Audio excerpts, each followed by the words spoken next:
नाज़रीन, धरती टीवी जे सॾ ते सॼी सिंध में सकाफ़ती ॾींहं मल्हाइण जूं तयारियूं जारी आहिनि। इल्म परायो सिंध समारोह जे सिरे हेठि सिंध यूनिवर्सिटी में सकाफ़ती तक़रीब मुनक़िद कई वई। शागिर्दनि ऐं शागिर्दारनि सकाफ़ती वेसपे में शिरकत कई, जॾहिं त सिंधी गीतनि ते झुमरियूं पिणु हयूं वयूं। जामशोरी मां रिपोर्ट करे रहियो आहे रहीम बख्श बलोच। जिए सिंध जिए सिंध वारा जियन सिंध टोपी अजरक वारा जियन जिए सिंध जिए सिंध वारा जियन सिंध टोपी अजरक वारा। सिंध यूनिवर्सिटी में सकाफ़ती ॾियारो एडवांस में भरपूर नमूने मल्हायो वियो। यूनिवर्सिटी जे समूरनि शोबनि में सकाफ़ती तक़रीबूं मुनक़िद कयूं वयूं।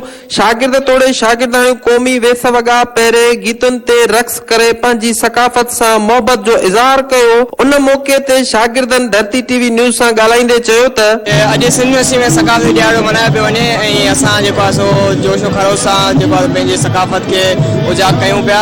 असां जेको आहे एंथ्रोपोलॉजी डिपार्टमेंट सां तालुक़ु रखूं था सॼो ग्रुप, ऐं असांजो जेको रैली निकिरी आर्ट फैकल्टी में अची जमा थी आहे। इलाही सुठो आहे ऐं सिंध यूनिवर्सिटी में ही प्रोग्राम थिए पियो ऐं सुठो आहे इलाही, ऐं कल्चर प्रमोट पियो थिए त इलाही सुठी ॻाल्हि आहे। अहिड़ा प्रोग्राम थियण रहनि घुरिजनि। तरफ़ां सिंध यूनिवर्सिटी में सकाफ़त जी रैली कढी वई आहे ऐं असां सम्झूं था सकाफ़त ॾियारो जेको हूंदो आहे सभिनी ईदुनि खां बदिल आहे। जीअं मुस्लमान पंहिंजी ईद मल्हाईंदा आहिनि, हिंदू पंहिंजी ईद मल्हाईंदा आहिनि, क्रिश्चन पंहिंजी ईद मल्हाईंदा आहिनि। असां चऊं था उन्हनि खां बदिल जेको आहे सकाफ़त ॾियारो आहे।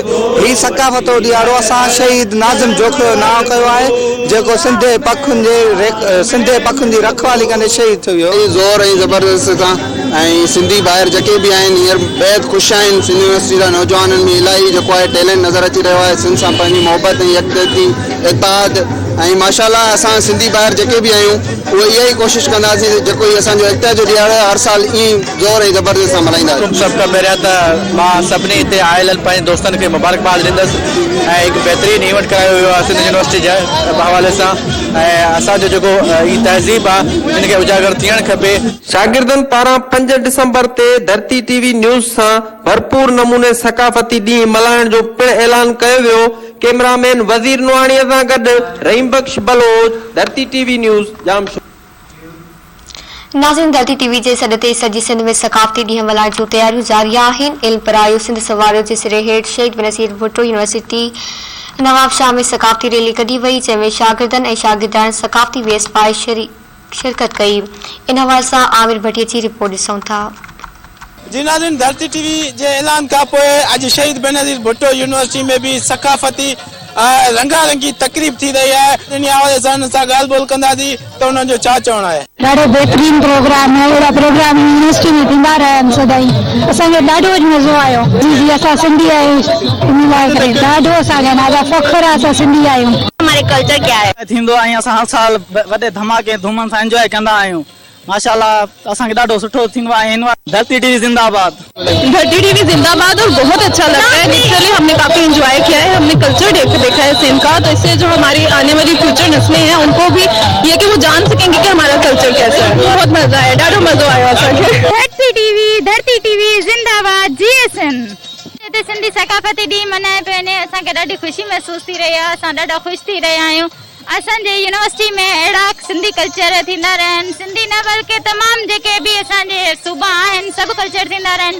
पंजाबी, बलोची, पश्तो, सिंधी तमामु सूबा जेके बि आहिनि कल्चर डे मल्हाया वञनि उन्हनि जा, ऐं अहिड़नि कल्चर्स खे असांखे प्रोमोट करणु खपे। असांखे ॾाढी ख़ुशी महसूस थी रहे त असां सिंधी आहियूं ऐं सिंधी ॾींहुं जेको आहे असां मल्हाए रहिया आहियूं। माशाल्लाह सिंध जी सकाफ़त आहे ऐं सूंह आहे सिंध जी, इहा असां सभिनी सिंधियुनि खे मल्हाइणु घुरिजे ऐं तमामु सुठो थो लॻे हद खां वधीक। सभु यूनिवर्सिटी जा सिंधी, उर्दू स्पीकिंग, पंजाबी, पश्तो सभु हिते आहिनि, पर अॼु कल्चर डे मल्हाए रहिया आहिनि ऐं सिंध जी सकाफ़त जूं अजरक, लुंगी, पटको, वॻो अछो पाए ऐं हिते सिंध जो पांजो पाण के सदाइन था। कल्चर डे में एज कम्पेयर टू हम जस्ट विजिट करते हैं, उससे इम्पोर्टेंट है कि हम कोई ना कोई चीज़ लाइक ऐसे स्टॉल्स बनाए, बिकॉज जस्ट विजिटिंग में इतना मज़ा नहीं आता, जबकि एक टीम बनाकर एक पूरे स्टॉल को वैसे सजाना, दैट्स मच फन।